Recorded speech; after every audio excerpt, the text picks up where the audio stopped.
प्रधानमंत्री Narendra Modi US visit पर हैं और कैसे देखती हैं ये जो विजिट है, कितना इम्पोर्टेंस होगा भारत और यूएस के रिश्तों में?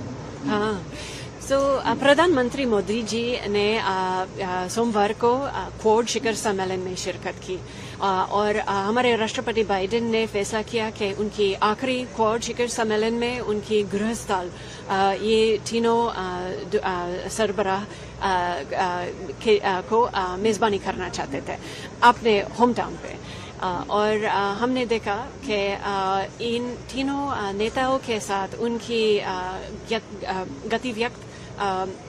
व्यक्तिगत संबंध कितनी गहरा है और ये तो बस हमारे देशों के बीच के संबंध का बस एक इशारा है।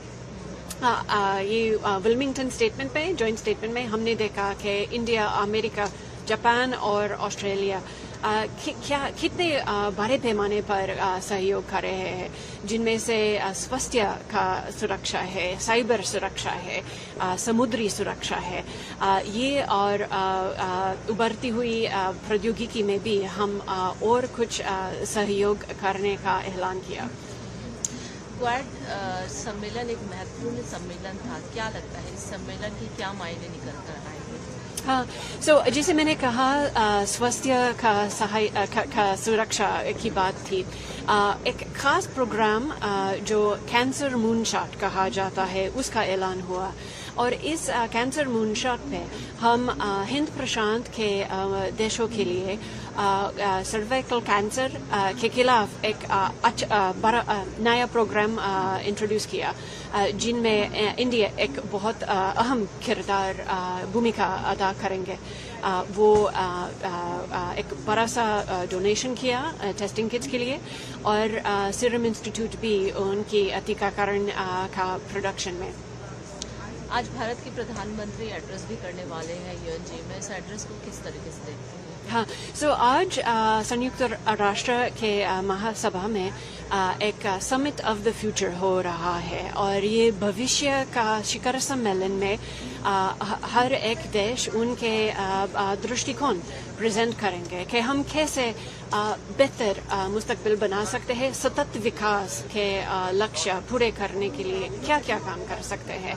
और हम बहुत दिलचस्पी से प्रधानमंत्री मोदी जी के बयान इंतजार कर रहे हैं। जी, कल हमारे पास एक पीसीआर कॉल रिसीव हुई थी जिसमें कि लेडी कॉलर ने हमें बताया कि उनके कमरे में किसी अनजान व्यक्ति ने स्पाई कैमराज इंस्टॉल कर रखे हैं। इमीडिएटली आईओ और लोकल पुलिस जब मौके पे पहुंची और फैक्ट्स वेरीफाई किए तो पता चला कि लेडी जो कि वहां पे शकरपुर की एक बिल्डिंग में किराए पर रह रही थी, उनके कमरे में 2 जगह पे बल्ब होल्डर में स्पाई कैमराज इंस्टॉल्ड थे।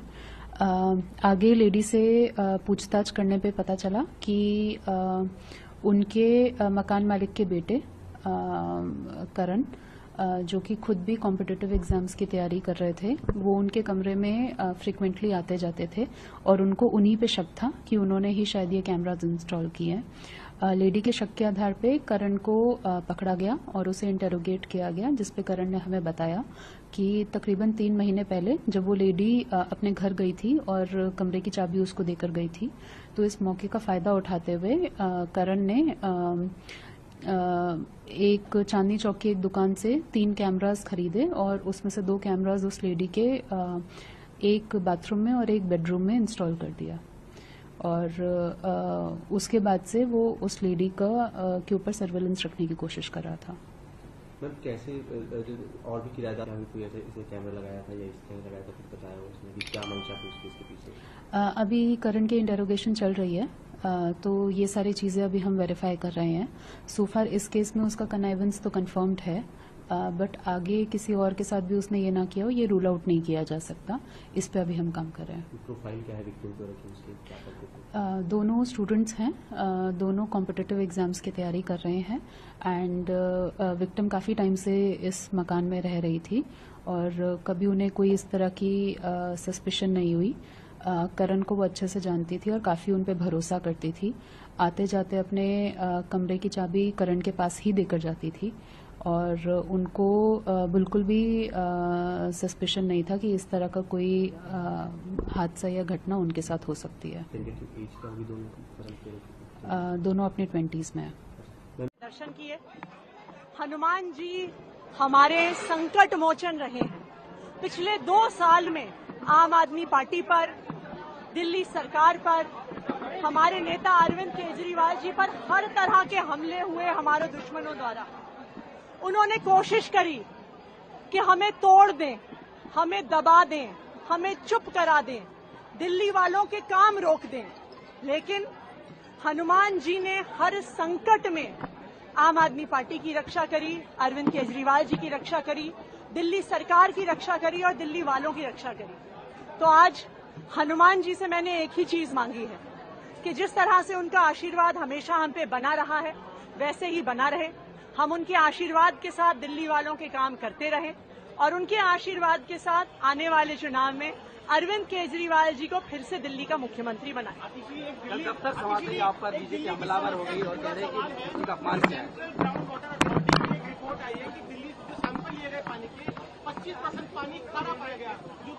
उसको हम जरूर देखेंगे। Very happy to be part of the winning team in the Indian gold medal team in the Olympiad, which was held at Hungary. Both the teams have secured gold medal. It's like a historic moment. In the previous Chennai Olympiad, we were close to winning gold medal, but we missed out in the last match and we secured bronze. It was really painful moment. I'm very happy that both the men and women team managed to deliver it this time. Women team lost one crucial match against Poland, and then we drew against US. It was very crucial that we win last 2 matches to secure gold. I'm very happy that the teammates also delivered it when needed, and it's an historical moment. I'm very happy to be part of this team.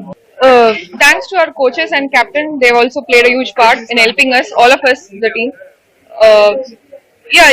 It's Olympiad where 190 countries participate. All the best players from the countries play. Every game is not easy. Everyone has come with a team, and it's a big challenge. I'm very happy that we managed to push through. Last time we both won together the bronze medal. I'm very happy that this time it converted to gold. And the Indian men team, they completely dominated the tournament. It was very inspiring for me to see how they played. It's just great to be in the same podium. बहुत कई सारे महत्वपूर्ण meetings हुई और सबसे महत्वपूर्ण बात Indian diaspora के साथ जो मुलाकातें उनकी हुई। उसके अलावा अगर देखें पॉलिटिकल और जो विश्व स्तर पर क्वाड्स समिट में उन्होंने हिस्सा लिया, किस तरीके से देखती हैं, क्या कहेंगे? माननीय प्रधानमंत्री श्री नरेंद्र मोदी जी के कारण आज 140 करोड़ भारतीयों को ये सौभाग्य प्राप्त हुआ है कि आज भारत जो भी कहता है उसे पूरी दुनिया सुनती है। भारत की मान और प्रतिष्ठा को अंतर्राष्ट्रीय पटल पर प्रधानमंत्री जी ने जिस कदर बढ़ाया है वो हम सभी के लिए बहुत गौरव की बात है। और यूएन जनरल असेंबली के 79 सत्र के लिए प्रधानमंत्री जी यहाँ पर आए और हमेशा की तरह जो प्रधानमंत्री जी का एक खास उनका अंदाज है कि वो विदेशों में बसे हुए भारतीयों से जरूर संवाद करते हैं। तो इस बार भी यहाँ आए और बहुत जोशो खरोश के साथ भारतीयों ने प्रधानमंत्री जी का अभिनंदन किया, स्वागत किया। प्रधानमंत्री जी ने उनको एक नई ऊर्जा भी देने का काम किया अपने शब्दों से। एक प्रोग्रेसिव, अनस्टॉपेबल, स्पिरिचुअल, ह्यूमैनिटी के लिए कमिटेड और प्रॉस्पेरस भारत की उन्होंने बात की और ये भी कहा कि तीसरे कार्यकाल में भारत 3 गुना तेज गति से काम करते हुए उनकी सरकार में उनके नेतृत्व में आगे बढ़ेगा। इसके साथ ही क्वाड समिट में भी प्रधानमंत्री जी की उपस्थिति के खास मायने हैं और साथ ही साथ यहाँ पर प्रधानमंत्री जी ने जितने ग्लोबल सीईओज हैं अमेरिकन टेक कंपनीज के, उनके साथ भी बैठक की और आज कैसे भारत में हम ईज ऑफ डूइंग बिजनेस को बढ़ावा दे रहे हैं। भारत में इलेक्ट्रॉनिक्स से लेकर सेमीकंडक्टर्स से लेकर तमाम जो क्षेत्र हैं उसमें किस तरीके से भारत आगे बढ़ रहा है और इन अमेरिकन कंपनीज को क्यों भारत के साथ जुड़ना चाहिए, भारत में आना चाहिए। आज भारत एक globally one of the most attractive destination for investment बन चुका है। इन तमाम विषयों को प्रधानमंत्री जी ने रखा और जैसा कि मैंने पहले भी कहा कि आज भारत जब कुछ कहता है तो पूरी दुनिया सुनती है। आपने तीसरे कार्यकाल पे 100 दिन पूरे होने पर घोषणा की थी और आज उसकी शुरुआत भी हो गई। क्या कुछ सुझाव और क्या कुछ शिकायतें किसानों की, क्या कुछ मांग रही है? मैंने पहले भी कहा है, कृषि भारतीय अर्थव्यवस्था की रीढ़ है और किसान उसकी आत्मा, और किसान की सेवा हमारे लिए भगवान की पूजा है। पिछली बार जब 100 दिन की उपलब्धियों की चर्चा मैं कर रहा था, तब ये तय किया था कि हर मंगलवार को किसान या किसान संगठन, उनसे मैं मिलने का क्रम प्रारंभ करूंगा, क्योंकि कई बार ऑफिस में बैठ के समस्याएं समझ में नहीं आती। जिनकी समस्या है उनसे सीधे संवाद करना, चर्चा करना, और कोई विषय आए तो उसका समाधान निकालना, यह हमारा कर्तव्य है, धर्म है। और आज मैंने अलग अलग किसान संगठनों से बातचीत प्रारंभ की। लगभग 50 प्रमुख किसान नेताओं से आज मैंने भेंट की है और भेंट में अनेकों सुझाव उनके आए हैं। उनको अभी हम वर्कआउट कर रहे हैं। कुछ फसलों के मूल्य से संबंधित है, कुछ फसल बीमा योजना के बारे में है, जो पशु खुले घूमते हैं उसके कारण फसलों के नुकसान के बारे में है, किसान की जब फसल आए तब कौन से फैसले होने चाहिए, नहीं होने चाहिए, उसके बारे में सुझाव हैं। अनेकों सुझाव आए हैं। मैं ऑफिसर्स की टीम के साथ बैठा था, उनको हम वर्कआउट करेंगे और वर्कआउट करके उनमें से जो हो सकता है वो करने का प्रयत्न हम करेंगे। सौहार्दपूर्ण वातावरण में किसान संगठनों से चर्चा हुई है और कई निर्णयों के मोदी जी के किसानों ने प्रशंसा की है, सराहना की है। जैसे अभी पाम ऑयल पे इंपोर्ट ड्यूटी बढ़ा के 20 और इफेक्टिव हो गई वो 27%, 27.5%। किसानों ने प्रशंसा की कि अच्छा फैसला है। वैसे ही बासमती से मिनिमम एक्सपोर्ट प्राइस हटाई है, उसकी किसानों ने प्रशंसा की। प्याज का निर्यात के लिए जो एक्सपोर्ट ड्यूटी थी 40 से घटा के 20% की, किसानों ने प्रशंसा की। और वैसे ही तुअर, उड़द और मसूर सरकार पूरी खरीदेगी। तो कई फैसलों की उन्होंने प्रशंसा की है और ये संवाद जो हमने प्रारंभ किया है वो सबके मन को भाया है। ये संवाद लगातार जारी रहेगा। हमारे अपने किसानों से हम बात भी करेंगे और उनकी समस्याओं का समाधान करने का ईमानदार प्रयास भी हम करेंगे। उन सबको हमने लिस्ट किया है अपने प्रेस नोट में, और प्रेस नोट के माध्यम से आप लोगों को क्या क्या करेंगे ये भी बताया। अभी हमारी वेबसाइट पे है, आप कहेंगे तो हम यहाँ भी एक कॉपी बंटवा देंगे। Each point you will get to know कि किसमें क्या कहा गया। उसके बाद हमने सभी एनफोर्समेंट एजेंसीज के साथ मीटिंग की, डीसीज, एसपीज के साथ मीटिंग की। सबको ये बहुत ही स्पष्ट निर्देश दिए गए हैं, बहुत ही स्पष्ट निर्देश दिए गए हैं कि पूरा इलेक्शन जो है फ्री, फेयर और इंड्यूसमेंट फ्री होना चाहिए। सभी पार्टीज को लेवल प्लेइंग फील्ड मिलनी चाहिए। ऐसा नहीं कि कोई ऊपर कोई नीचे, सबको बराबर रास्ता, बराबर जगह मिलनी चाहिए, जैसे कि हमने जनरल चुनाव के समय दी थी। और कोई भी प्रलोभन जिसमें चाहे तो ड्रग्स हो, बहुत सारे इलाकों में यहाँ ड्रग्स के बारे में बताया गया, जैसे चतरा, खूंटी, लातेहार। सभी एसपी साहब लोगों को, डीएम साहब लोगों को कहा गया है उनको बिल्कुल साफ करें, खाली करें। इसी प्रकार से जो बॉर्डर्स हैं उन बॉर्डर्स को सील करेंगे, उनमें टीम्स बैठाएंगे। कोई भी अगल बगल के किसी भी राज्य से किसी भी प्रकार का कोई डिस्टर्बेंस यहाँ नहीं होना चाहिए, ऐसी उनको ताकीद की गई है। तो सभी डीएम साहब लोगों को, एसपी साहब लोगों को पूरी ताकीद की गई है। और चुनाव बिल्कुल निष्पक्ष हो, समय से हो, अच्छे से हो, इसके लिए सबको डायरेक्शंस दी। कब तक घोषणा हो जाएगी सर? संतुष्ट है यहाँ की तैयारियों के माध्यम से अभी जो 2024 का जनरल इलेक्शन हुआ था उसमें कोई घटना या कोई किसी प्रकार की समस्या झारखंड से नहीं आई, तो प्रशासन अपने आप में दुरुस्त है। प्रशासन को ये भी कहा गया है कि अभी चुनाव है तो आरोप प्रत्यारोप का पूरा दौर चलेगा। कुछ उनके ऊपर आरोप लगाएंगे, कुछ उनके ऊपर काउंटर आरोप लगाएंगे।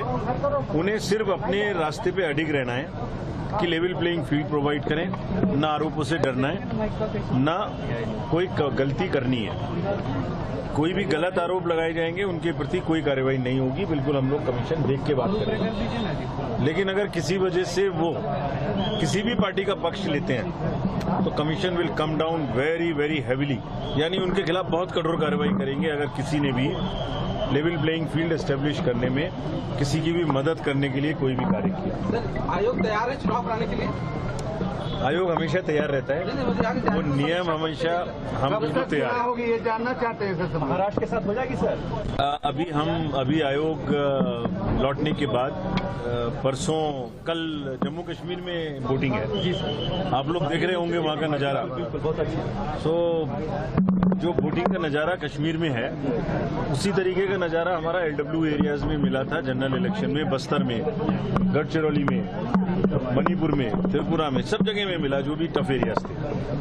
तो कल वहाँ का चुनाव है, उसके बाद में हम लोग परसों से महाराष्ट्र की विजिट पर जा रहे हैं। उसके बाद बैठ के डिसाइड करेंगे और समय से चुनाव कराएंगे। मतदाता प्रतिशत बढ़ाने के लिए भी आपने डायरेक्शन दिए? बहुत सख्त डायरेक्शंस दिए हैं उनको, और उनको ये भी कहा गया है, सबको सुझाई गई हैं बहुत सारी चीजें कि मतदाता को 3 काम है हमारे चुनाव के, उनको ये बहुत स्पष्ट से समझाया गया है। पहला काम है कि हमारा इलेक्टोरल रोल प्योर होना चाहिए। दूसरा काम है कि जब कैंपेनिंग शुरू हो तो वो बिल्कुल लेवल होनी चाहिए, सबको बराबर का समय मिलना चाहिए। और तीसरा काम है कि जब वोटर वोट डालने आए पोलिंग स्टेशन पे तो उसको पोलिंग स्टेशन पे सारी सुविधाएं मिलनी चाहिए, माहौल अच्छा होना चाहिए। तो रोल टू पोल यही हमारा काम है। तो हर पोलिंग स्टेशन पे कुछ पॉलिटिकल पार्टीज ने कहा था कि 2 किलोमीटर के अंदर नहीं है बूथ्स कहीं कहीं पर, तो वहां हम लाने जाने की व्यवस्था करेंगे।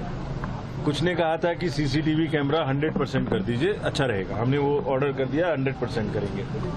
कुछ ने कहा था कि जब हम पार्टी का टेबल लगाते हैं बूथ पर तो वो लोग हटा देते हैं 200 मीटर का दायरा कहके। तो हमने सबको डायरेक्शन दिया है कि आप पोल शुरू होने से काफी पहले, हो सकता है 5-6 दिन पहले, बूथ के पास जाके एक दायरा बना दीजिए, भाई इसके बाहर जाइए 200 मीटर, और वो 200 मीटर होगा पोलिंग स्टेशन के गेट से। कुछ पार्टीज ने कहा कि पोस्टल बैलेट की जब गिनती हो तो उसकी रिकॉर्ड रखिए, हम देख सकते हैं, हम जरूर रखेंगे। CCTV कैमरे से उसकी रिकॉर्डिंग होगी, किसी को चाहिए वो देख सकता है कोर्ट के माध्यम से।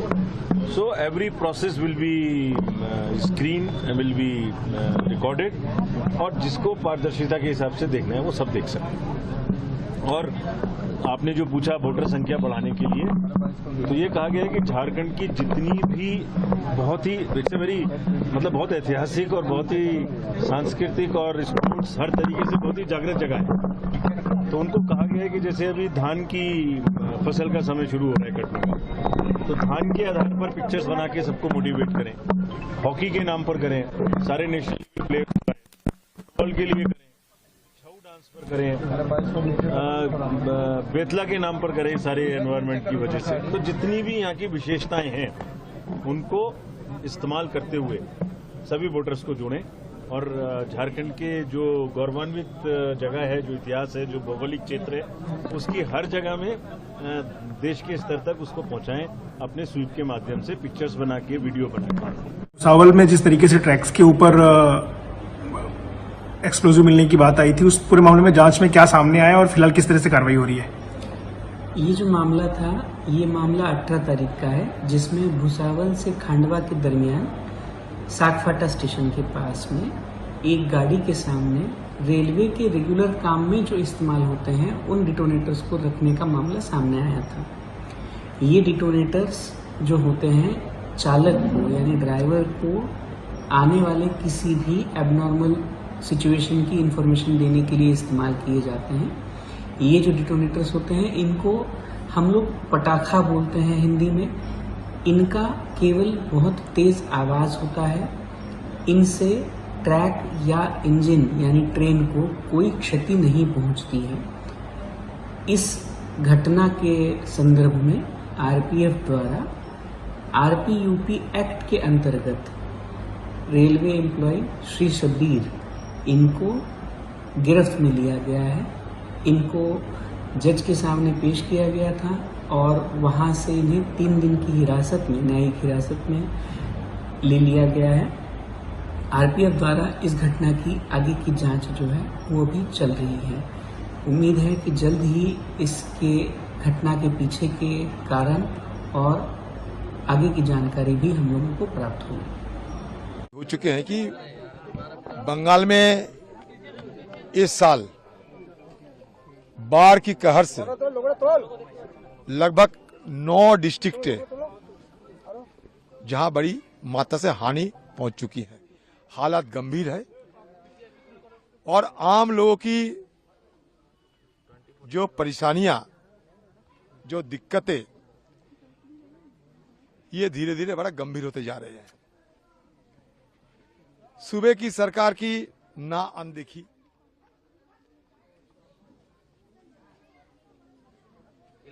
और सूबे की सरकार की जो मुख्यमंत्री, उनका एक ही काम है, रोजाना एक बहाना बना के आम लोगों को गुमराह किया जाए, सच से दूर रखा जाए। देखिए, जब यहां हाहाकार मच चुके हैं इस तमाम इलाका में, क्योंकि 9 डिस्ट्रिक्ट बाढ़ की चंगुल में फंसे हुए हैं, जल भराव काफी है, लोग आने जाने कर नहीं पाते। लेकिन आज मुख्यमंत्री जी की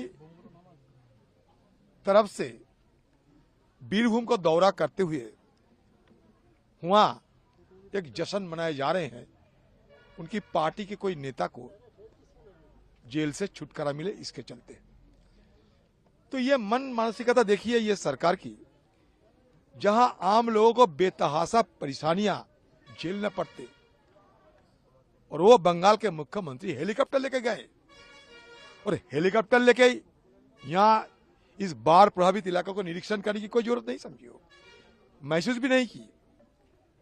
और एक दो नहीं, लाखों की तादाद में लोग आज इस हालत में गुजर रहे हैं, इस बुरी हालत में, और वो मिठाई बांटे जा रहे हैं। उनकी पार्टी के एक कद्दावर नेता जेल से रिहा हुए हैं, फिर भी जमानत में वहां मिठाई बांटे जा रहे हैं। तो ये सरकार की ये मन मानसिकता, इस खुद आप समझ सकते हो। और ये एक लोगों को गुमराह करने के लिए, धोखा देने के लिए एक नया तरीके से चालाकी शुरू कर दी है बंगाल के मुख्यमंत्री कि डीवीसी से सारे करार हम तोड़ दिए हैं। डीवीसी से हमारे सारे नुमाइंदे को मैं वापस ले चुके हैं। मेरा कहने का मतलब ये है, पिछले साल भी ऐसा हुआ था। डीवीसी के जो डैम है, पानी छोड़ने के चलते पिछले साल में भी बाढ़ की स्थिति पैदा हुई थी। उस समय में भी आप ये गुहार लगाते हुए कि भाई ये मैन मेड बाढ़ है, मैं क्या कर सकते। कभी आप कहते कि गॉड मेड, कभी कहते कि मैन मेड। तो आप किस लिए हैं आप लोग? ये हमारे लिए बहुत ही गर्व की बात है कि हमारे माननीय रेल मंत्री जी ने एक्सीडेंट साइट पे कैसे रेल यात्रियों को मतलब कोई रेस्क्यू में फास्टर करना है, इसके लिए हमारे महाप्रबंधक महोदय ने भी इसके पहल को आगे बढ़ाते हुए 4 जगह एनडब्ल्यूआर में, मतलब ये पहली बार है भारतीय रेलवे में जो इस पायलट प्रोजेक्ट में एनडब्ल्यूआर को ये जिम्मेदारी दी गई। और इस जिम्मेदारी में आरपीएफ और मैकेनिकल की टीम, ये पहली बार है कि इसमें आरपीएफ डायरेक्ट इन्वॉल्व हो रही है रेस्क्यू में। तो ये हमारे लिए गर्व की बात है, जिसमें 5 आरपीएफ और 1 मैकेनिकल के डिपार्टमेंट को स्पेशल ट्रेनिंग दी गई है, 4 वीक्स की एनडीआरएफ। और अभी खासकर हमारी इरिडियम है जो कि इंडियन रेलवे की डिजास्टर मैनेजमेंट इंस्टीट्यूट में बेंगलोर में इनकी 20 दिन की ट्रेनिंग चल रही है ताकि इनके स्किल को और आगे बढ़ाया जाए। और खास ये बात है कि ये जो हमारी टीम है रेल रक्षक दल, ये बाई रोड मूव करेगी। किसी भी टाइम 24 आवर्स में कभी भी कोई दुर्घटना होगी ये तुरंत मूव करेगी और कम से कम समय में ये पहुंचने की कोशिश करेगी। ये हिस्टोरिकल मोमेंट है फॉर NWR कि ये जो जिम्मेदारी है ये पहली बार मतलब मैं कहूँगा कि रेल रक्षक दल है जिसमें RPF और मैकेनिकल की टीम बाई रोड मूव करेगी। ये बहुत हम सभी के लिए गर्व की बात है। मैं ज्योति कुमार सतीजा, IG RPF उत्तर पश्चिम रेलवे। जो स्थिति मंगल पांडे की थी 1857 में, वो स्थिति हमारी है। अब हम किसी न किसी परिणाम तक पहुंचेंगे, अभी उनको बताना ठीक नहीं। सरकारी नियंत्रण में होने के बाद भी इस तरह की घटनाएं हो रही है, इसीलिए हम कह रहे हैं कि मंदिरों का सरकारी अधिग्रहण नहीं होना चाहिए। आगे क्या योजना रहेगी? यही कि सरकार हमारा अधिग्रहण समाप्त करे। महाराज जी, नारी सशक्तिकरण की बातें करते हैं लेकिन नारियां और बच्चियां आज भी सुरक्षित नहीं, क्या कहेंगे? नहीं, सुरक्षित है और उनके लिए कठोर दंड की व्यवस्था सरकार ने कर दी है। तो विधान और लोकसभा में पास हो गए, सब प्राणदंड तक हो जाएगा उनको। गुरुजी, भारत में ऐसे कई बड़े मंदिर हैं, क्या आपको लगता है कि वहाँ के प्रसाद का भी इस तरह का जांच की जानी चाहिए? हाँ, हो जाएगी।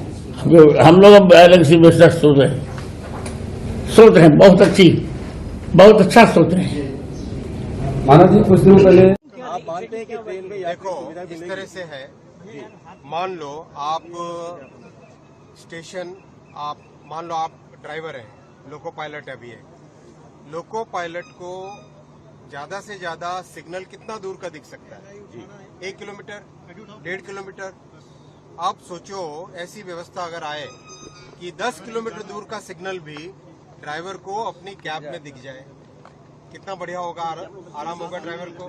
तो कवच 4.0 10 किलोमीटर दूर, 15 किलोमीटर दूर का सिग्नल भी ड्राइवर को कैब में ही दिखा देगा। पहली बात। सुनो, अब सुनो, जब प्रश्न पूछा तो जवाब पूरा लो ना। जी सर। तो दूसरा, मान लो गाड़ी किसी रेड सिग्नल की तरफ बढ़ रही है और मान लो ड्राइवर का ध्यान उस पर नहीं गया, तो गाड़ी को जो स्लो होना चाहिए ब्रेक लगा के, कवच ऑटोमेटिकली वो ब्रेक लगा देता है।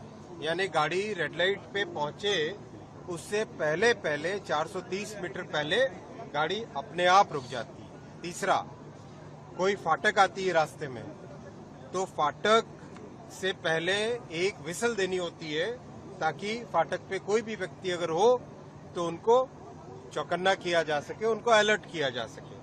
कवच ऑटोमेटिकली विसल दे देता है, राइट। तो ये जो सारी सुविधाएं हैं, ये ड्राइवर लोको पायलट की जिंदगी में बहुत बड़ा इससे परिवर्तन आएगा और रेलवे की सेफ्टी बहुत ज्यादा बढ़ेगी। मैं आपको बताना चाहता हूँ, दुनिया में ज्यादातर देशों ने 1970, 1980, 1990 वाले दशकों में ऐसी व्यवस्था सब जगह लगा दी थी। अनफॉर्चुनेटली तब की सरकारों ने इस पे ध्यान नहीं दिया, लेकिन 2014 में मोदी जी ने आने के तुरंत बाद में 2016 से पहला डेवलपमेंट कर लिया, आते ही काम चालू हुआ। 2016, 2019 में सर्टिफिकेशन हुआ, फिर कोविड का पीरियड आया लेकिन उसमें भी काम चलता रहा। फिर 2022 में 3000 किलोमीटर का पहला एक बड़ा टेंडर हुआ, काम उसका चल रहा है, जिसका काम अभी आप देख रहे हो। फिर साथ ही साथ कवच का 3.2 वर्जन से वर्जन 4.0 वो कंप्लीट हुआ। वो कंप्लीट होके 16 जुलाई 2024 को कंप्लीट हुआ। तो अब अपने भारत की जितनी परिस्थितियां हैं, कहीं पे मान लो बहुत बारिश होती है, कहीं पे पहाड़ी एरिया है, कहीं पे डेजर्ट का एरिया है, कहीं पे समुद्र तट के पास का एरिया है, इन सब चीजों को ध्यान में रखते हुए जो कवच का विकास करना था, डेवलप करना था और जिसको पूरा बनाना था, वो कंप्लीट हो गया प्रोसेस। ये ट्रैक जो होता है, सुनो तो, अब पूरे देश भर में आगामी कुछ वर्षों में देखो, अपने से आधी संख्या, मतलब अपन करीब 1 लाख किलोमीटर के आसपास का नेटवर्क है। जो 20,000-30,000 किलोमीटर के फ्रांस, 35,000 किलोमीटर का जर्मनी, उन सबको 20-20 साल लगे। लेकिन मोदी जी का स्पष्ट आदेश है, भारत में बहुत ही त्वरित गति से कवच लगना चाहिए। तो आगामी 5 से 6 साल के अंदर अंदर देश के पूरे नेटवर्क में कवच का इंस्टॉलेशन चरण कहाँ तक है? अभी सवाई माधोपुर तो हुआ, फिर आगे ये दिल्ली से मुंबई पूरा सेक्शन करेंगे। वैसे ही दिल्ली से हावड़ा पूरा सेक्शन का काम चल रहा है, मुंबई से चेन्नई का काम चल रहा है, चेन्नई से हावड़ा का काम चालू हुआ है, हावड़ा से मुंबई का काम चालू हुआ है और दिल्ली से चेन्नई का काम भी पूरा चालू हुआ है।